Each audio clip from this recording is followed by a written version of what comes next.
الرحمن انسان کی حقیقت سیریز 3 انسان کے وجود کا راز۔ پچھلی پوسٹ میں ہم اس نقطے پر تھے جہاں فرشتوں نے انسان کے پیدا کیے جانے پر ایک اہم اندیشہ ظاہر کیا تھا۔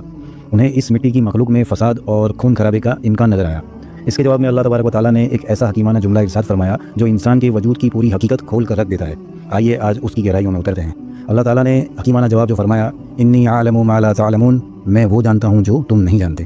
اس جواب میں اللہ نے فرشتوں کے اندیشے کو رد نہیں کیا۔ اس کا مطلب تھا کہ انسان میں فساد کی صلاحیت واقعی موجود ہے، مگر اللہ انسان کے اندر چھپی ہوئی ان بھلائیوں کو دیکھ رہا تھا جو کسی اور مخلوق کا مقدر نہ تھیں۔ جو آخر وہ کیا راز تھا جو اللہ تعالیٰ جانتا تھا؟ انسان کے اندر اختیار اور امتحان۔ سب سے اہم راز اختیار یعنی چننے کی آزادی۔ اللہ ایک ایسی مخلوق پیدا کر رہا تھا جو صحیح اور غلط، روشنی اور اندھیرے، حق اور باطل کے درمیان اپنا راستہ خود تلاش کرے گی۔ یہ اختیار ہی انسان کا سب سے بڑا امتیاز اور سب سے سخت امتحان ہے۔ جب ایک انسان لاکھوں بے حقاؤں، نفسانی خواہشات اور دنیا کی لذت کے درمیان اپنی مرضی سے اپنے رب کے آگے سجدہ کرتا ہے تو اس کے اس عمل میں ایک خاص عظمت ہوتی ہے۔ اس ایک سجدے میں اس کی پوری زندگی کی کشمکش کا نچوڑ ہوتا ہے، اور یہی ادا اللہ تعالیٰ کو بہت پسند ہے۔ گرد و غبار سے ستاروں تک کا سفر۔ اللہ جانتا تھا کہ اس مٹی سے بننے والا انسان کے اندر سے خیر کے ایسے چشمے پھوٹیں گے جو دنیا کو سیراب کر دیں گے۔ اس کے علم میں تھا کہ اس انسان کی نسلوں میں سے انبیاء، صدیقین، شہداء اور صالحین پیدا ہوں گے۔ اللہ کی نظر اس انسان پر تھی جو آگ کے آلوں میں کھڑا ہو کر توحید کا پرچم بلند کر رکھے گا، جیسے ابراہیم علیہ السلام۔ اس کے علم میں وہ رہبر، آخری نبی جناب پاک محمد رسول اللہ صلی اللہ تعالیٰ علیہ وسلم تھے جن کی رحمت پوری کائنات کے لیے تھی۔ اس کے علم میں کربلا کے تپتے صحرا میں دی جانے والی وہ عظیم قربانیاں تھیں جو حق کے لیے وفا کی مثال بن گئی، جیسے امام حسین علیہ السلام اور ان کے اصحاب۔ اللہ جانتا تھا کہ انسان جب اپنے اختیار کا بہترین استعمال کرے گا تو وہ انسانیت کے لیے فخر کا باعث بنے گا۔ غلطی اور ندامت، رب سے قربت کا ایک راستہ۔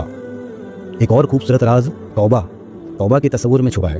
اللہ جانتا تھا کہ یہ کمزور انسان غلطیاں کرے گا، لیکن جب وہ اپنے کیے پر شرمندہ ہو کر ٹوٹے ہوئے دل کے ساتھ اپنے رب کے حضور لوٹے گا اور کہے گا، یا اللہ مجھ سے غلطی ہو گئی، مجھے معاف کر دیں، تو یہ بندے اور رب کے درمیان محبت اور رحمت کا ایک ایسا رشتہ پیدا ہوگا جس کی لذت ہی کچھ اور ہے۔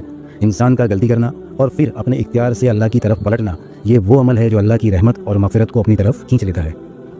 اللہ کے خوبصورت ناموں کا آئینہ انسان ہے۔ اللہ کے کچھ صفاتی نام ہیں: الرحمن، نہایت رحم فرمانے والا، الغفور، معاف کرنے والا، التواب، توبہ قبول کرنے والا، الحلیم، بردباری کرنے والا۔ انسان کا وجود ان صفات کے ظاہر ہونے کا بہترین ذریعہ ہے۔ جب انسان غلطی کرتا ہے تو وہ اپنے رب کے آگے توبہ کرتا ہے تو اللہ کے التواب ہونے کا اظہار ہوتا ہے۔ جب انسان غلطی کرتا ہے اور اللہ اسے معاف کرتا ہے تو اللہ کی صفت الغفور کا جلوہ ظاہر ہوتا ہے۔